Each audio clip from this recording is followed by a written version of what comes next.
This podcast was recorded on the land of the Gadigal people of the Eora Nation. Hello and welcome to The Real Story with Joe Hildebrand. Well, it's on, or it's off.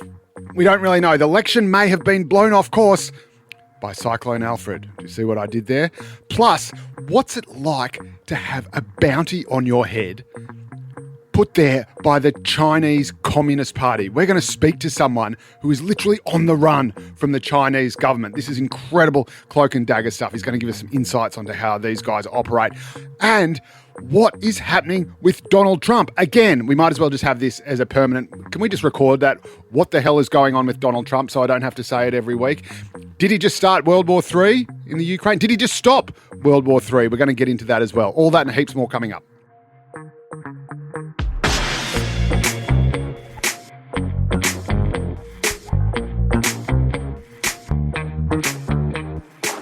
So first up, we are meant to be in an election campaign already. I mean, we are in an election campaign already, but it was meant to have been officially called by now. The time for an April 5th election to be called was over the past weekend, Monday at the very latest, but they usually do it on a Sunday or a Saturday, and it didn't happen. There are a couple of reasons for that. And one of them is the reason it may not happen on April 12, which was the other date that everyone thought. So just to rewind, you heard here that there was a whole bunch of smart money on April 5 being the day of the federal election. Now, this was for a whole bunch of reasons. One, April 12 was meant to be the day, and this would rule out the need for the government to release a budget that it had brought forward for some reason when news was meant to be better, I guess, that a budget that was not going to have good news, that it was going to be a budget in deficit after two surpluses. So if you bring the election forward, you don't have to worry about any of that. Parliament doesn't have to go back. And of course, you don't want to have an election in the middle of Easter or Anzac Day or the school holidays, which is all happening in late April. And then you get really right up against it. You get to the end of the government's actual term when they have to call it no matter what. So the idea was that you would call it for April 12, and then some little bright spark said, that's the beginning of Passover. And you know how the Jewish community is already a bit pissed off at you about a few little things, you know, the fire bombings, the synagogues, the torched cars, that sort of stuff. Maybe you don't want to kind of upset them again. And so everyone thought that April 5th was the new day, which has all the benefits of April 12, but with none of the drawbacks. But that didn't happen. And probably the reason it didn't happen is the reason it might not, dare I say, probably won't happen on April the 12th if the prognosis is as bad as it's going to be. And that is, of course, Cyclone Alfred. This is the cyclone, but by the time you're hearing this, we might have a better idea of just how damaging it has been and is going to be. But they were thinking maybe 20,000 people might have to leave their homes or might be affected or inundated by floodwaters one way or the other. And it's hitting the very highly populated, unlike other cyclones which tend to hit further north, hitting the very highly populated southeast corner of Queensland, so Brisbane and the Gold Coast. So it's a very, very potentially dangerous prospect. I think they're thinking it could be a Category 3 by the time it makes landfall. And the Prime Minister and David Crisafulli, the Premier of Queensland, are already up in Queensland warning people to take precautions, sandbag their homes. Footy matches, shows, everything's been rescheduled or called off or sent to other areas. So if that happens, and if that is what is going on over the weekend, I think it would be impossible for the PM to call an election for April 12th. They would basically have to sort of leave the disaster zone and say, sorry, while you're still safeguarding your homes or, you know, you're in that evacuation centre, we're just calling a poll for April 12th. I'm just going to drive to Yarralumla in my taxpayer-funded limousine and call an election because I think that would be the most politically advantageous time for me.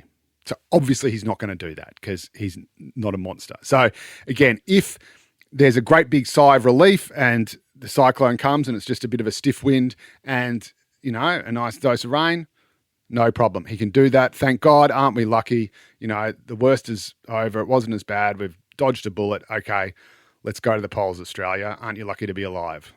But if it is as bad as it is predicted to be, then I'm afraid I just don't see how that happens. And that means that because there's the holidays because of Anzac Day and Easter. The next likeliest day would be May 3rd. And that is just killing me because I am just waiting for this thing to be called so that I can then be the busiest man in Australia and do all the stuff that I have to do. And it's going to I just want it over and done with, quite frankly.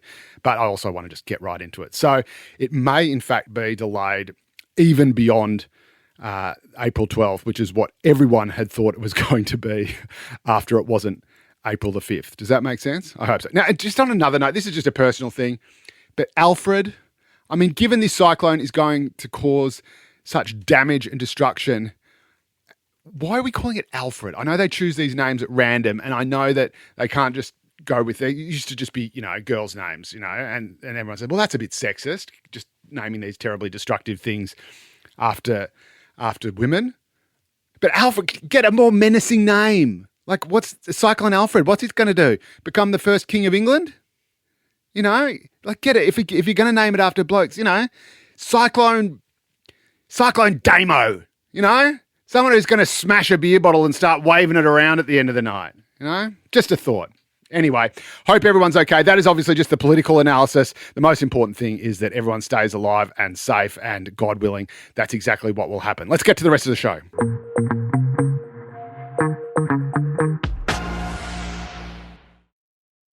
Now, as I was coming into Nova Studios to record this today, I bumped into one of my lovely bosses here, Ellie. In fact, she's more than a boss. She's a friend.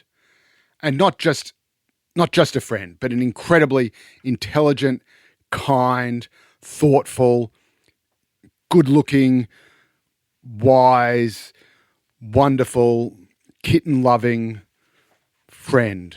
I mean, this is the sort of person that you just think, I'm just so lucky to have you in my life. And the fact that she's my boss has nothing to do with that. This is just this is one human being to another just saying, I see a touch of the divine in you. Anyway, she said, Joe, tell me it's going to be okay. I said, tell you what's going to be okay. We got World War III, option A, started by Russia. World War III, option B, started by China. We've got Cyclone Alfred about to rip the bejesus out of southeastern Queensland. We've got a cost of living crisis that still hasn't gone away. We've got, New Zealand's probably up to something and we don't even know about it. I mean, what crisis are you talking about? What do you want to be okay from? And she said, I don't know. I was actually feeling much more cheerful before you mentioned all that. Anyway, let's get straight to the guts of it, which is, of course, World War III, option A.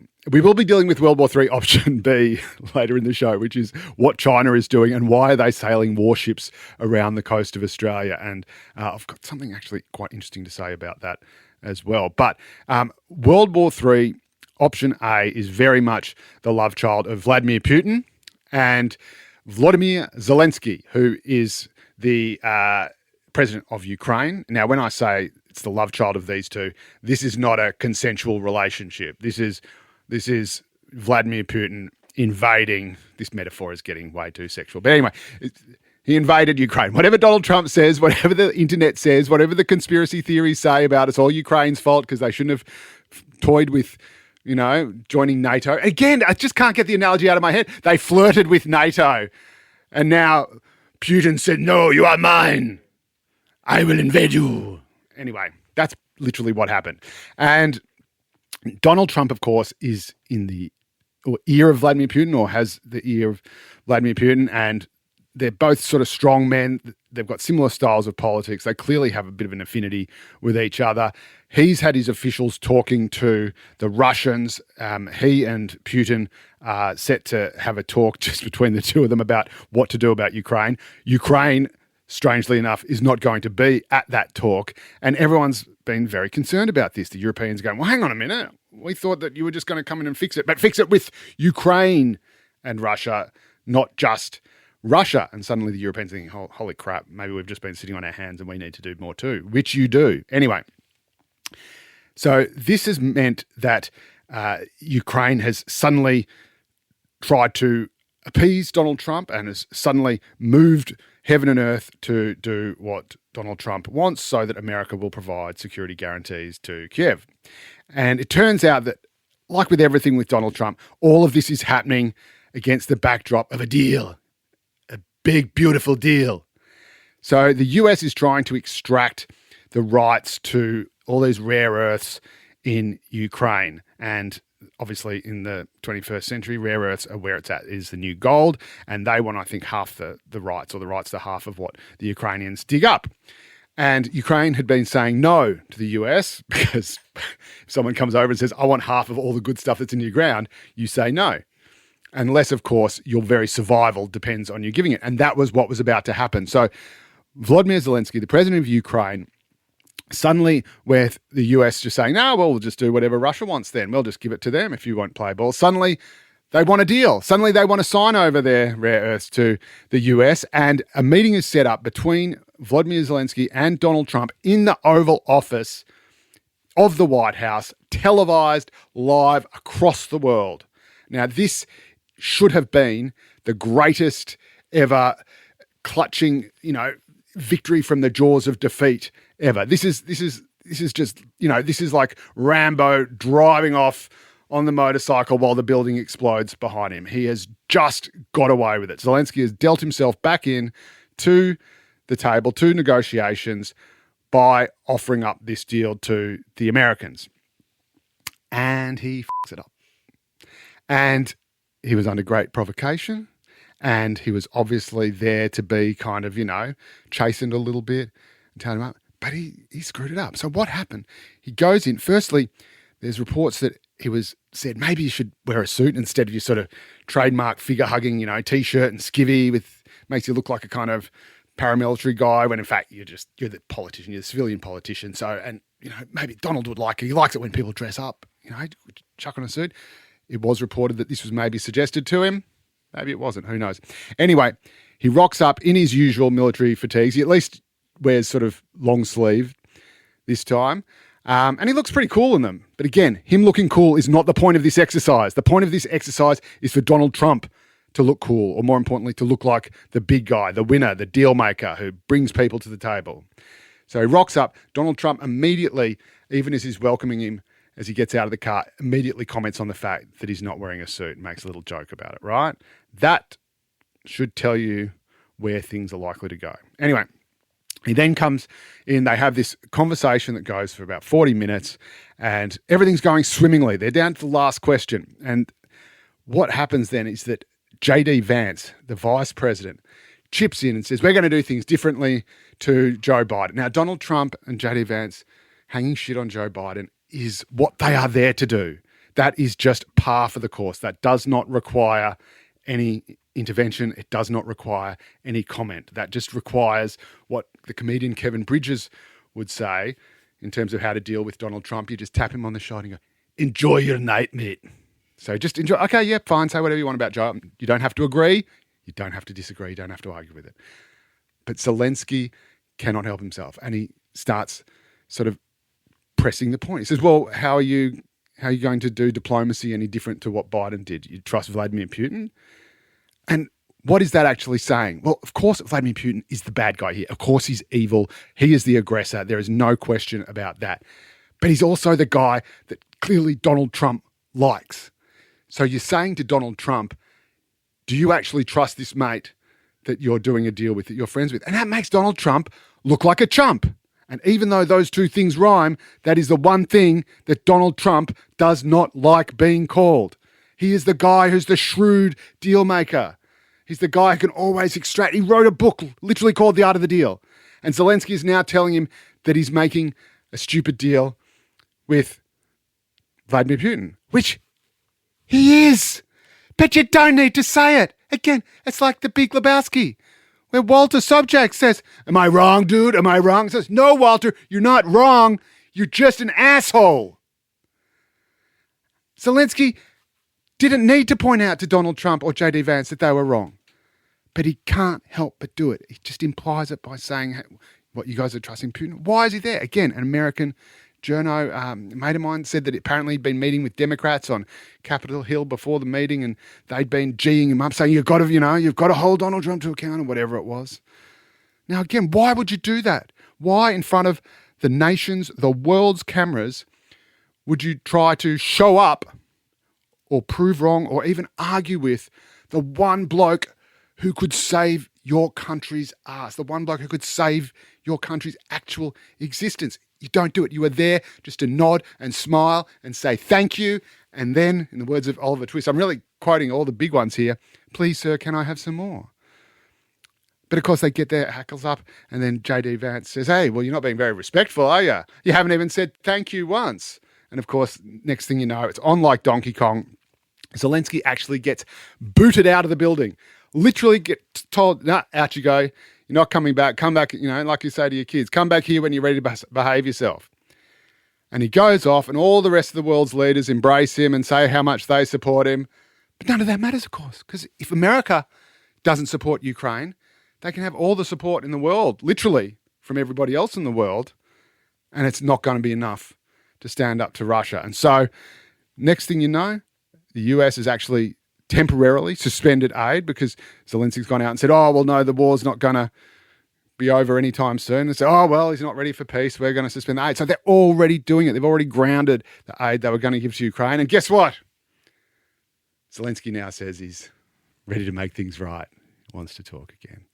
And just think how all of this could have been avoided simply by saying and doing nothing.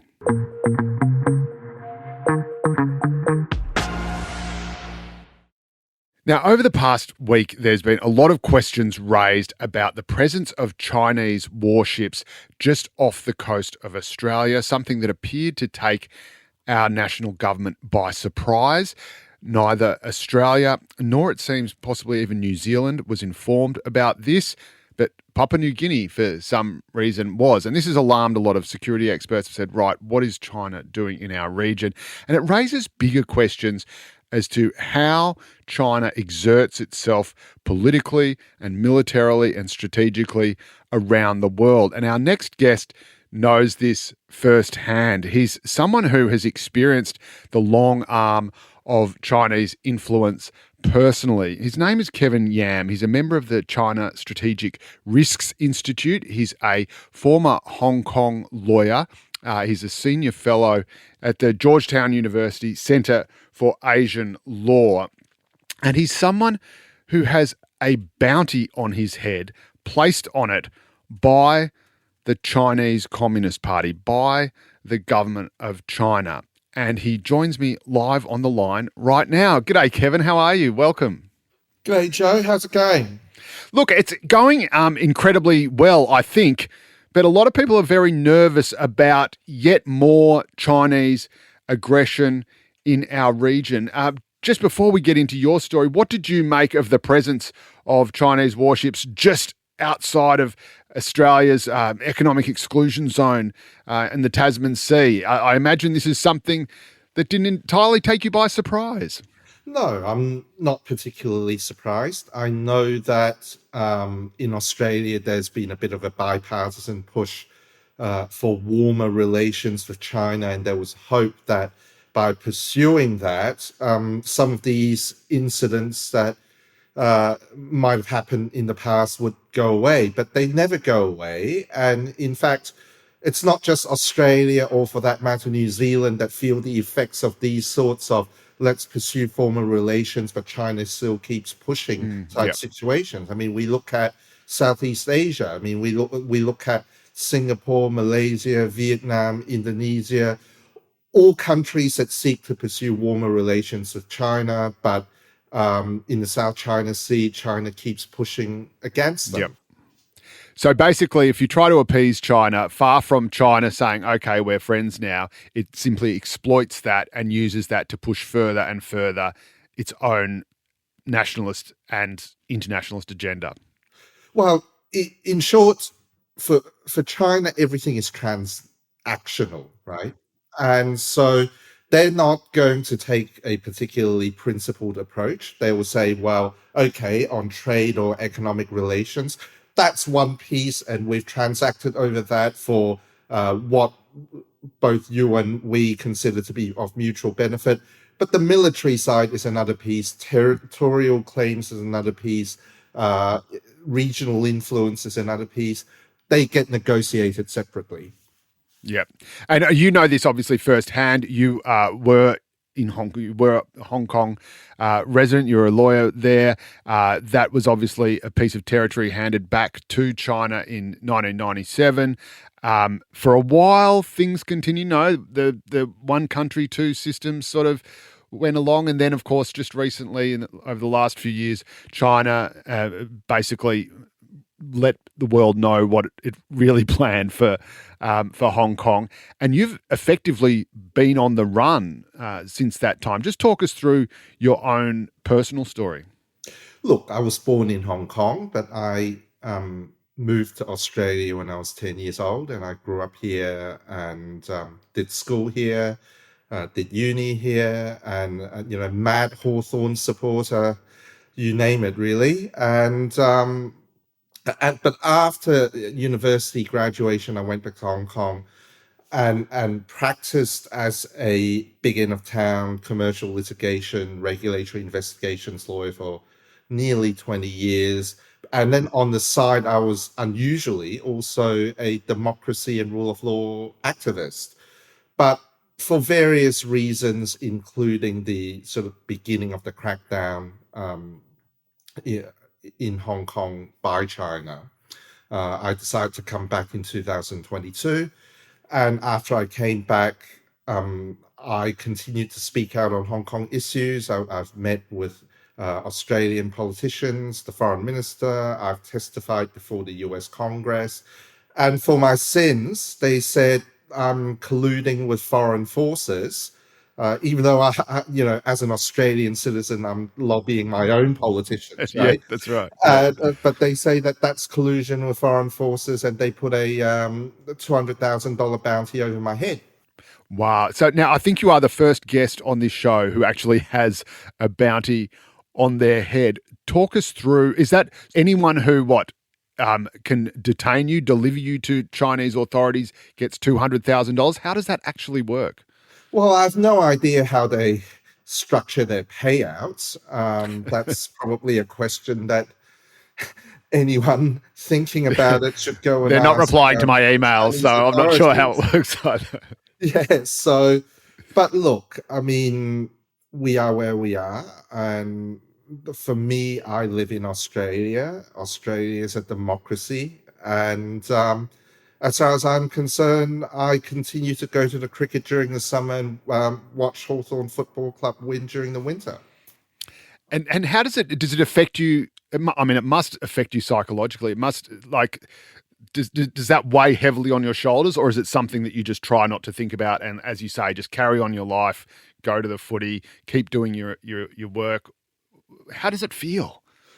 Look, I'd be lying, or as teenagers nowadays would like to say, I'm not going to lie. And the reality is obviously it weighs on you. And you do have to think very carefully about some aspects of your life. So, for example, there are very few places in Asia that I can visit. Um, and even places that I can visit, I've got to think about when to visit. So, for example, if I were ever to visit Taiwan, I've got to make sure that I don't do it during typhoon season, because during typhoon season, flights to or from Taiwan might sometimes be diverted to Hong Kong. Wow. And if you were to happen to step off that plane, suddenly the game changes completely. That's right. But then again, at some point, you've just got to get on with life and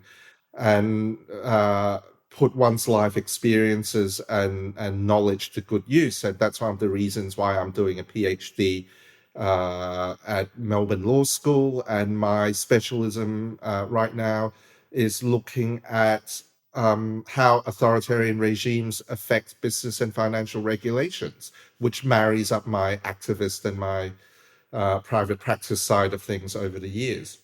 It's incredibly courageous, the fact that you're under so much pressure, you have this very real live threat hanging over your head, and yet it's just driving you to do this sort of work even more. I mean, that's incredibly gutsy of you. I want to just talk to you about, I suppose, the way but because this is part of the modus operandi that the CCP has to put enormous psychological and mental pressure on people. We know that they will often, use, I suppose, soft pressure on expat communities who might have family still back in China, and that they have no compunction about leveraging that and saying, are you sure you really want to speak out about this when you've got, grandma still back at home? And the other interesting thing, and this seemed to me really particular and deliberate, that China alerted PNG to the presence of its warships doing military exercises with live rounds off the east coast of Australia in the Tasman Sea, and yet didn't alert Australia and New Zealand.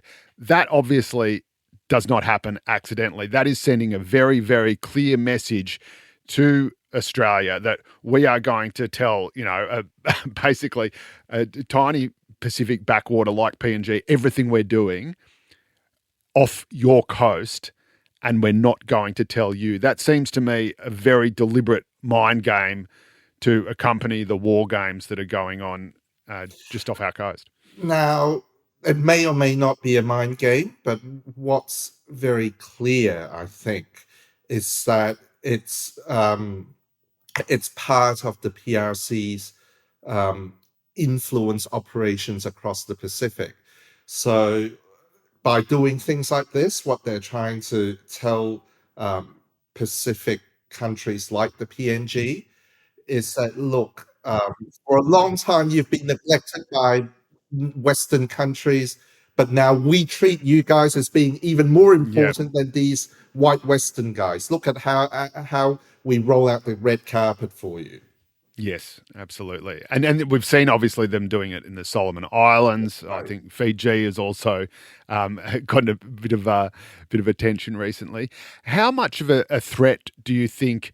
I mean, I know that they're working on. This is now an area of real primary concern for the Australian government. They are running around trying to assure Asia Pacific nations that, in fact, Australia is still very interested in their security, in their economic development. We've just given PNG $600 million for a quote unquote football team, which must be the most well-heeled football team in all of sporting history. How much of a threat do you think it is that these nations will flip to China and will start sort of, parking Chinese warships in their Chinese-funded ports? I would think that the threat is greater than we would like, but perhaps less than we think. Because on the one hand, wishful thinking would be that, these Pacific nations have strong historical ties with Australia and its allies, and therefore it's very hard to break those relationships. I think that's wishful thinking. But on the other hand, if we look at Pacific Island governments, there's been a history of political leaders that deal with things in a very transactional basis, not dissimilar to the Chinese. Right. In that so they sense, can be bought. But then you can say that, but on the other hand, you can also say, well, they can be flipped back again. That's right. So they're not going to be ideologically loyal to China. It's whoever gives them the biggest deal. The best deal. So we've got, increasingly, I suspect, we've got to think of our region as one where our hitherto friends and allies are going to be driven by their immediate interests and what's in it for them, and understandably so on one level, and that they'll neither quite be our forever friends or forever enemies. And on the sort of bigger international picture, even as we speak now, there seems to be escalating tensions between China and the US. We know that Donald Trump is prepared to launch a trade war against China and is doing that. China is responding, saying it's prepared for any kind of war, and it will. And it is never going to back down. Obviously, this is what it is going to say. How real do you think the prospect is? Any kind of armed conflict between these two powers, more likely, I imagine, as a sort of proxy war over something like Taiwan? Or, I mean, how worried are you about things escalating? I'm very concerned because I feel that what the US is doing with Europe allows China and its allies, Russia, to say, well, hey, let's open up two fronts here. Okay, we'll open up one big front in Europe, and that leaves the US vulnerable in the Pacific, and they'll be very stretched, and China can do their thing in the Pacific, and maybe the US can't tend to two places at once. And plus, because the current US administration has been going after its hitherto allies as well, query whether if anything were to happen in the Pacific, there would be the same level of willingness to work with the US on some of these issues. Worse still, and at a more fundamental level, what we've witnessed in the last week in relation to Ukraine, I know just looking at Chinese language social media, that a lot of Taiwanese are very nervous about the US's intentions when it comes to what would happen to Taiwan if China were to invade. There you go. Yeah, likewise. And just finally, Kevin, what do you think is the best strategy for Australia to adopt in dealing with China? Do we need to be stronger, or do we need to accept that these are things we are just going to have to tolerate? Do we hopefully wait for their economy to slow down or their population bubble to burst? How do we face this threat? How do we deal with it? There are different levels in relation to all of this. On the economic front, I know that there's been a lot of talk about diversification away from China and how easy or hard it might be.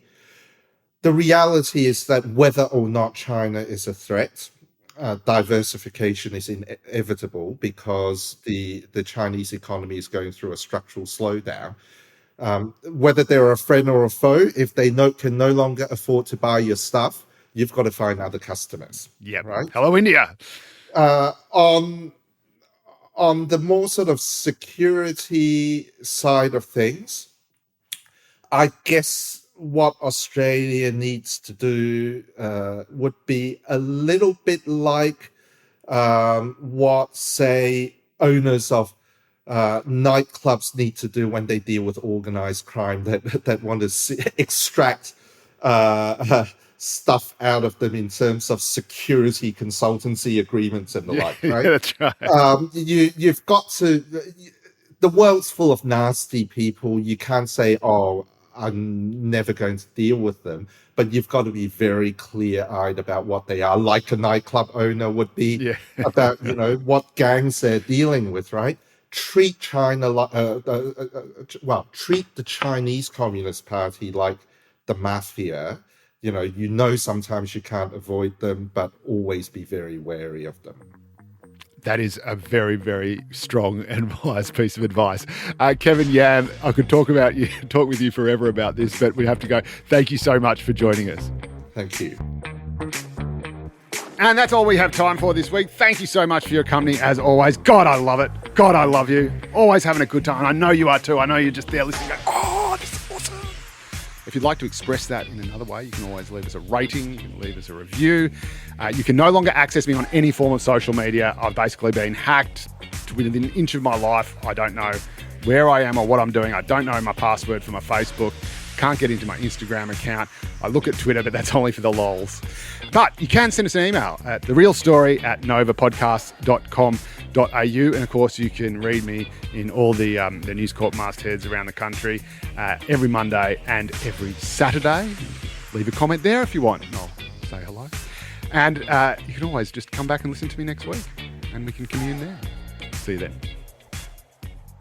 Am I wrong? No, you're not wrong. Am I wrong? You're not wrong, Walter. You're just an asshole. Okay, then.